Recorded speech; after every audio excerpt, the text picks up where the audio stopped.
La cooperació catalana és molt solidària amb el poble palestí des de fa molts anys i des de l'any 2004 ho és el govern de Catalunya a través de la cooperació catalana i mitjançant l'Agència Catalana de Cooperació al Desenvolupament estem endegant accions de cooperació al desenvolupament, de solidaritat internacional, de sensibilització en favor del poble palestí, que és, malgrat tot el que els mitjans de comunicació sempre amaguen, la veritable víctima d'aquest conflicte.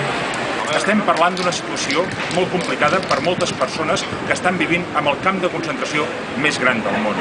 Evidentment, davant d'aquesta situació, la comunitat internacional ha de reaccionar.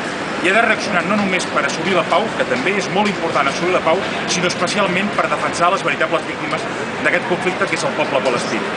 Cal trencar aquest setge, cal trencar el bloqueig. És fonamental no només que també per solucionar políticament la situació d'Israel i de Palestina i per preservar una futura existència pacífica d'Israel i de Palestina en pau, sinó especialment per defensar els drets de les persones que estan vivint aquest setge de manera dramàtica. Estem parlant de milers d'infants, de persones grans, de gent que no poden tenir accés a l'aigua, a l'aliment, a la salut, a l'educació. Són persones que necessiten de la nostra solidaritat. Per aquesta raó és tan important que fem pressió política. La cooperació també és política i, per tant, fer pressió política implica no només treballar des de l'àmbit de la cooperació al desenvolupament i la solidaritat, sinó amb la sensibilització i amb la incidència política.